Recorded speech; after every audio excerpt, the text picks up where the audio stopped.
Welcome to the Indie Author Showcase. I'm your host, Chad Robert Morgan, and this is the podcast about indie authors for indie authors. This is the podcast where we discuss issues that indie authors like myself have to deal with, and also showcase indie authors so you, the audience, can find your next favorite author, an author that you didn't even know existed yesterday. So let me start by discussing Pasadena Comic-Con. That happened last weekend at Pasadena, hence the name. Some pros and cons to this. First of all, it is not nearly the size of, like, say, San Diego Comic-Con. It is way smaller and had way less traffic.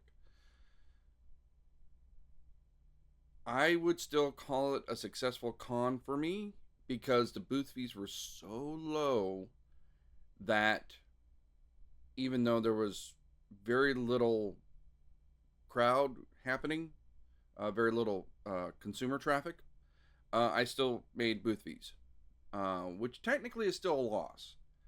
Because if you think about it, if you're selling $100 worth of books to make a $100 booth fee, you've lost $50 because the book is roughly twice what I'm charging for. I tend to double my cost for the book. That makes me competitive, right? I've seen some people go 3 times, right? If a paperback costs $5, they charge $15. But when I compare that to like what people are selling books for at Target, what people are selling books for on Amazon, and I'm not talking other indie authors, I'm talking the mainstream, we are overbidding when we do that. So that, to me, I think is a topic of conversation I would like to have with other indie authors. Am I pricing my books too low, or is doing 3 times the cost too high? One article I read says you should do it 3 times. So when you sell a book for $15, $5 is going to your booth fees, $5 is going to pay for the cost of the book, and $5 goes into your pocket.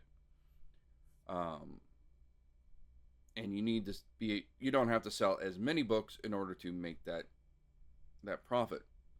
But you still have to make that booth fee, and you still have to make, if you're not making booth fees, you're at a loss. So you have to sell less books, but you still have to sell a certain number. So to me, I don't see how that completely helps. But let's discuss. Anyway, I'm getting off topic. Pasadena Comic-Con. So I was packing up.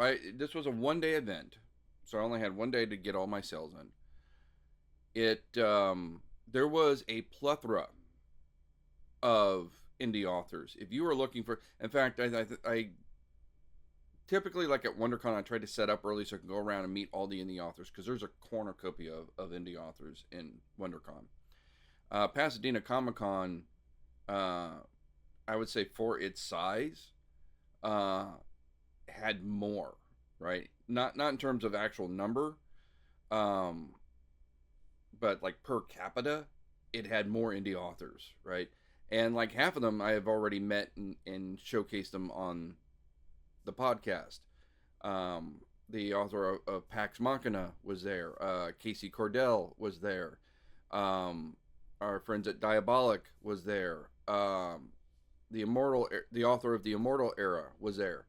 So I was able to collect some more material for our TBR, and I didn't even get a chance to meet all of them because there were so many. So that part was good. I like that part. But getting back to the low turnout rate, there's a lot of theories as to why that happened. Not the least of which is this area was decimated by huge fires. I was talking to a buddy of mine. I happen to have a friend that was at Pasadena Comic-Con. He was selling toys, completely unrelated. But a buddy of mine that I know from our D&D games. And I was saying, man, I don't know what this is. Maybe it was like it's the economy. Maybe it's because they did this on a Memorial Day weekend and people were out of town. And he kind of looks at me and says, could be because a lot of these people that would normally come to this convention are displaced because their homes burned down and it hasn't been rebuilt yet. And I hadn't even thought. I mean, in the Altadena Palisades fires are always on my mind because the artist that worked on uh, my last three horror novels, his house was in Altadena, so I'm always thinking about that. In fact, he is a coworker of mine in my day job, on top of everything else. So I mean, I talk to him several times a week, um, and it didn't even dawn on me that the low turnout could be because the people don't live there anymore, because there's no home for them to go home to, and they had to relocate to somewhere else. Um, so yeah, there's who knows why the turnout was low. It could also be because it moved from January to May because of the fires, right? They postponed it because the fires were happening the day it was supposed to, or maybe not the day, but around the time the fires were happening was the time it was, and they're like, okay, now we got an emergency, we got to kill this. Um, so it could be the a whole host of possibilities. Um, but getting back to the Altadena fires, let me go on a slight tangent and say that the other day for my wife's birthday, we were at downtown Disney. For those who aren't local to California, Disneyland has this huge, basically outdoor shopping mall in between their hotels and their parks. And you can kind of go there for the day. You just pay for parking. Um, it's pretty cool. You can catch views of the parks the uh, from the mall area.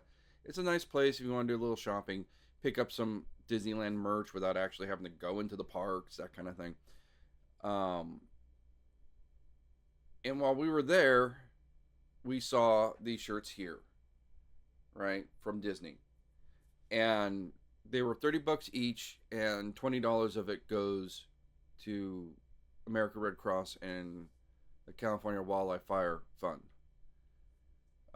So basically, Disney's selling these shirts at cost or close to cost, and the rest of the proceeds are going to charity. So I bought one for myself, one for my wife, to help support the relief efforts for Palisades and Altadena.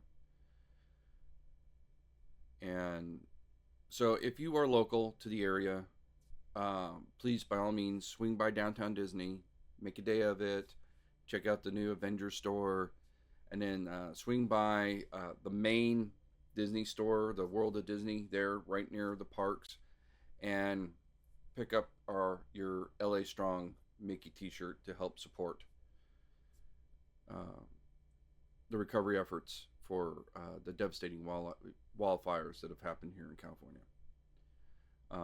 This isn't a paid promotion. This is just somebody who has a personal connection to the Altadena fires and is just trying to do whatever he can in his minuscule power set to help out. Anyway, let's get back to the podcast.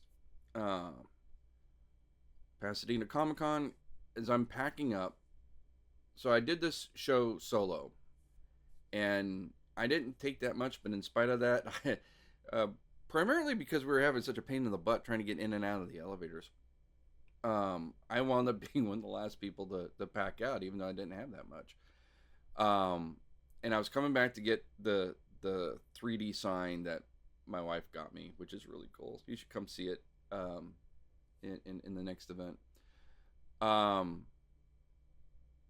The convention people were packing up the chairs, packing up the tables, and they're like, "Oh, you left this? I thought you were going to," it's like, no, I was coming back for it. See, I left my jacket here. Let you know I didn't forget it. And he's like, yeah, I think this convention's not going well. It seems to be going less and less. So even the convention workers are noticing a drop off. And I don't know if it's restricted to Pasadena Comic Con. Because again, we do have this sort of perfect storm of things happening in this area. One, we have a glut of these conventions, right? If you go down to Chandler to the Terror Trader event, there's like one a year right there, as far as I know. Correct me if I'm wrong. If there are more events in Phoenix, I think Phoenix has a Comic Con, but I mean, that's more general. But you see what I'm saying. There's not as many. There seems to be one about once a month here in California. In fact, in May there was. I think Casey had one every week. I had 3 this month, right? I had Halfway to Halloween at the beginning. I had Pasadena Comic Con last week, and I have Monster Palooza this week. What was the one Casey did that I didn't do? She did one other one. I'm blanking right now. She had a 4th one somewhere along the line.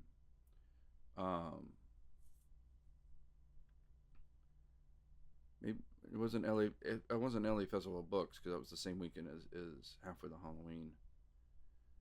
I think I did better at Halfway Halloween than I would have done at LA Festival of Books, to be honest. But booth fees for half, and I was at LA Festival of Books. It's run by great people. Don't get me wrong; it's a good event. But as a vendor, as a person trying to sell books, it is hard because you're competing with 100 other indie authors, and a lot of these people just come to see celebrities. They're not interested in reading, which is kind of a pain. But that's just me.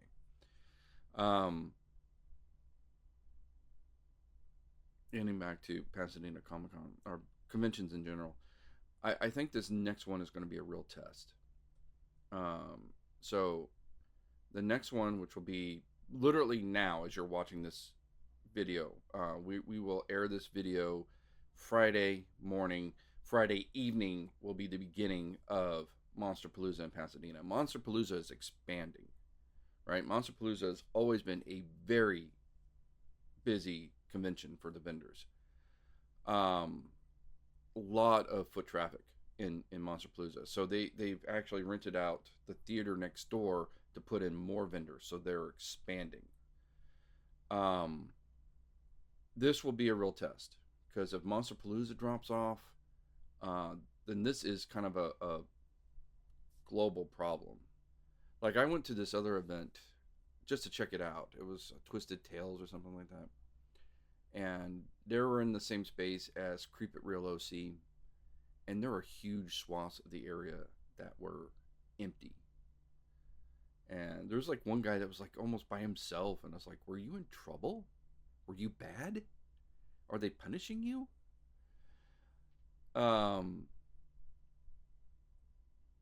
It's kind of hard. Like October Village, I think is doing rather well, but I think one of the reasons it's doing well is because they're keeping it small. It's almost guerrilla style. You can go there. It's a free event, and you can go there for like 2 hours and see everything that's there. Hell, you can probably see everything that's there in 1 hour, really. But it was packed, right?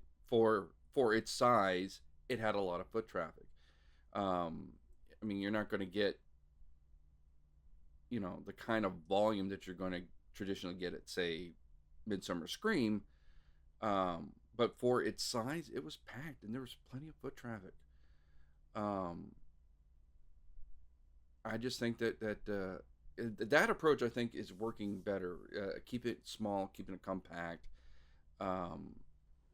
keeping it more flexible, as opposed to these bigger conventions. I think there's a lot of people that are trying to be the next big, they're trying to be the next Creep IE, the next Midsummer Scream, and they're struggling because there's like a bunch of them out here right now.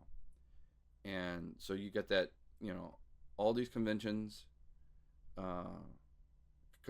with the economy coming down, hopefully that'll pick back up, because we just had a court ruling that said, the tariffs can't, a lot of the tariffs can't happen. So, not to get political, but hopefully that'll affect the economy in a positive direction. Fingers crossed. So I mean, it's just a lot going on in this area. In fact, I would be interested to know, for those not in California, like Texas Frightmare Weekend was, I believe, this month. How did that go? To people who went to that one, was it packed? Did you see a drop off? Is what I am experiencing more local to here in California, or is this a global trend? That's what I would like to know. So please send me email, send me feedback, leave comments on the video.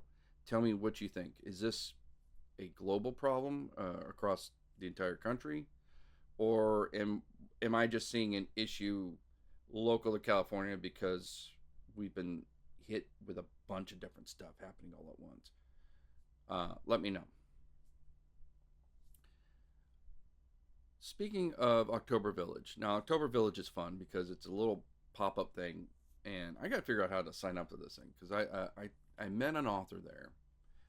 A little bit of a segue here, and got one of his books, and as luck would have it, his booth was across and one over from me from Pasadena Comic-Con, and we had a good old time, because again, it was a little slow, right? So we were joking around and having this guy is, he was fun to hang with.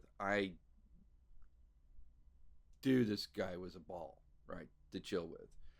And on top of that, again, I didn't know he was going to be there. He found out about Pasadena Comic-Con because he saw a clip of the podcast on Instagram. He applied. There were still spaces available, which also kind of tells you the state of Pasadena Comic-Con. There are spaces available 2 weeks before the con, but that's neither here nor there. So, and by luck, I had read his book by the time Pasadena Comic-Con came around.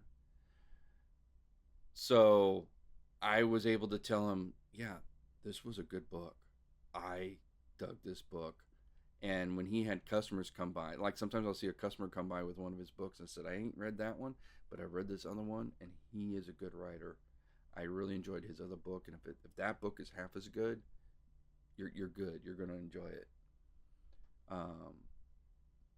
So with great pleasure, let me tell you about The Big Decay by Eric Williford. My biggest regret is he was telling me he might be moving to Atlanta, which will be Atlanta's gain and our loss. But I would love it if he stuck around, because I want to do another convention with him, especially if it's a slow one, because he is a card. I loved hanging with him. So let's talk a little bit about The Big Decay. This is a collection of 3 short stories. And I'm going to talk about the short stories in order of how I enjoyed them. Now, keep in mind, this is more personal opinion. A lot of this has to do with what flavors of books I like, that kind of thing. But let's start with the title's namesake, The Big Decay, which is actually the middle story of this. This is basically what if the pilot of Fear the Walking Dead would be like if it was written by Mickey Spillane. Okay? This is a gumshoe crime story taking place as the zombie apocalypse is starting. And once you get to the end of the book, you kind of realize that these things are actually related, and it's not just a random setting. This one, it's a good, solid story. I liked it. I'm just not too into the the noir gumshoe Mickey Spillane type book. It's just not my vibe, right? So I didn't enjoy that one as much. Again, not saying it's bad, just saying wasn't my flavor. The third book is, or the third story is about a woman who invites an old high school friend over, and the high school friend has gotten some success as a writer, and she wants to be a writer, and she winds up kidnapping the writer to make her book better. And this one had a lot of misery vibes to it. In fact, I mentioned that to him. He says, "Yeah, I get that a lot." So this was an interesting thing. It is sort of like Misery Light, right? Like, she's not nearly as iconic as Kathy Bates was in the movie. But she definitely got some issues, and that is resolved in a way different manner. I enjoyed that one a bit more, primarily because, I mean, as a writer myself, I kind of sympathize a little bit, and it got a little meta where at one point they're writing the book that you're actually reading, or at least reading. They're writing a book based on the events that you are currently reading, so it got a little meta about 2/3 of the way through, which was kind of interesting. I thought that was a stronger story. I thought that was a bigger swing. I thought he could do more with it. I did kind of feel like it was going good and going good and going good, and then it was like, I don't know what else I'm going to do with this. Okay, let's come to the ending, which is, I mean, sometimes it's that way. When I was doing Fear, it was kind of that way. I actually wanted to have like a bad night, and then the climactic in night where everything goes to total shit. And as I'm working on that middle one, I'm like, why do I need to pause? Let's just keep going. Let's blow everything up and cut straight to the end.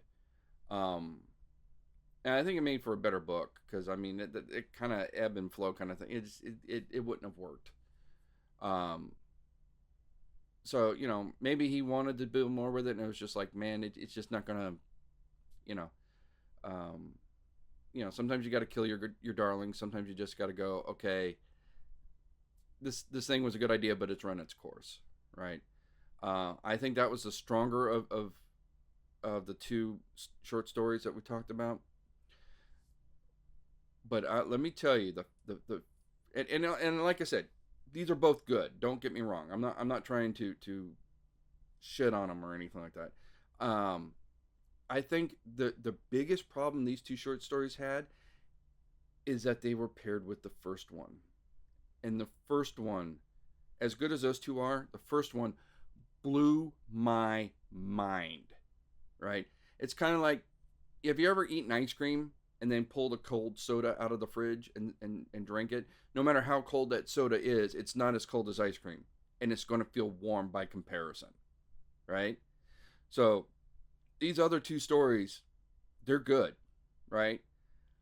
But compared to this first one, Honora, was it Honora? I believe it was Honora. Honora, yeah. Oh my God. Honora had me hooked by the first few pages where it's like, oh, the police are outside. Page 138 done. Oh, they're going to come buttering through the door. They're going to shoot tear gas. 139. This writer is just working on this page while the police are coming into her house. Now, I'm not a big fan of the, 3 weeks before kind of thing. It's like, I like to start at the beginning myself. But in this case, it worked. That first prologue was such a strong hook. Oh my God, I was into that. And then the slow buildup. So what basically happens is we have an author who's kind of dealing with writer's block. She's had a very good, very critically acclaimed novel. But she's not like Stephen King. She's not making Stephen King money. She's not, she's making enough that she can make a living off of it, but she's not she's not doing J.K. Rowling numbers. You know what I'm saying? So her agent says, I got a cabin up in a secluded area in the woods. You can go in there, get some privacy, work on your book. While she's up there, she's dealing with the locals, and she stumbles into basically a crime scene, and there's this doll. And for whatever reason, this book doesn't really explain, but she starts talking to the doll. And she thinks the doll's talking back to her. And it's just, it goes on from there. And I mean, it has like some seriously erotic sex scenes in there. It's got one of the things that was really odd at first, and I really started getting into, is the doll and the main character are the only ones that actually have names. Right? She winds up with this lesbian love affair with a stripper, never mentions her by name. Her boyfriend comes to visit her, never mentions him by name. And I think that's part of her psychoses, right? Like, she is so like, in her world, it's just her and this doll. Like, everybody else are just NPCs, right? Nothing else matters. And that's part of the problem. She's so lost into this doll for whatever reason. And it also kind of begs the question, is the doll possessed? Is there something with the doll? Or is this all in her fucking head? I don't know, and I love it. Now, the fact that she found the doll at a crime scene kind of suggests there's something with the doll, because this has happened before, obviously. But it could just be a coincidence, right? She could have just stumbled on a crime scene, found a piece of evidence, found this doll laying there, and just, like, had a psychotic snap or something. I don't know. It is so trippy, right? And she's just, like, working on this book while all this stuff is going on. And like I said, things are just getting worse and worse and worse for her as she's getting more and more attached to this inanimate object. And if you don't read any other short story in this book, get it for the first one. That really, I mean, again, story 2 and 3, good solid stories. I liked it. I enjoyed it. The Big Decay, if you're into the kind of a gumshoe crime novel procedural with a little twist of Walking Dead in there, you'll like it. It's fine. The third short story, again, kind of like all female misery kind of thing. Dug that. But Honora blew my mind. If he writes more stories like this guy is going to go places. I'm going to tell you that. I have another book of his. Now, I don't read other writers' works again because I need to get through my TBR list, right?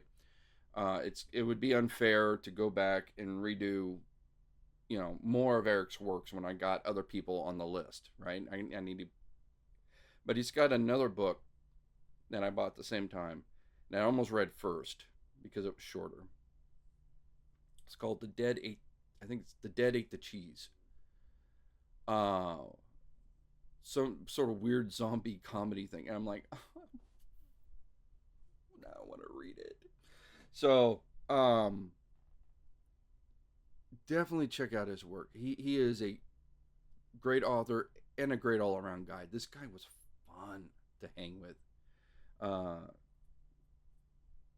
Yeah, I can't say enough good things about Honora, and I can't say enough good, which is the first short story in the book, and I can't say enough good things about him as a person.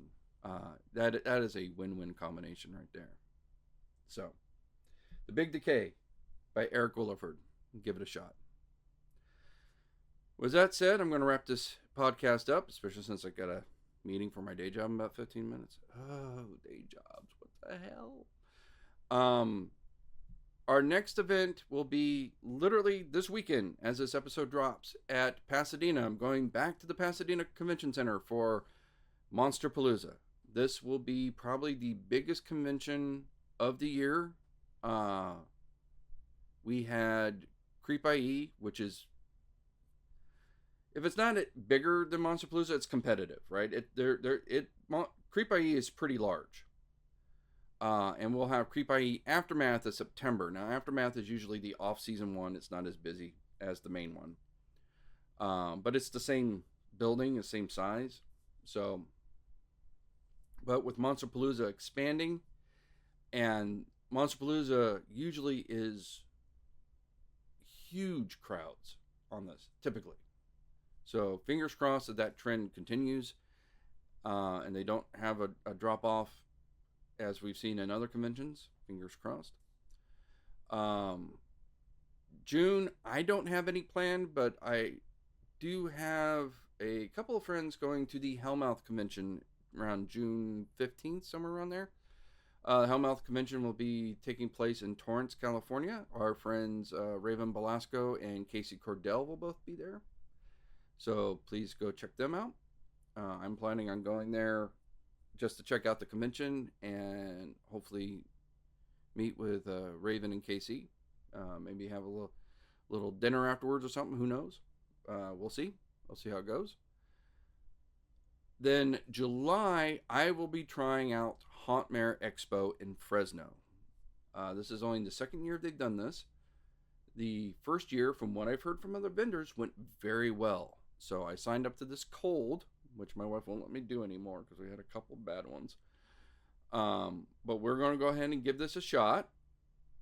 And this will probably be, other than the Miami Book Festival, which I did like a long time ago, this will probably be the furthest from my home base that I have traveled to do a convention.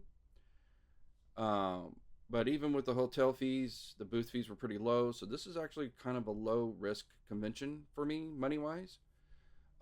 Here's hoping that it pays off, and I will let you know in a couple of months.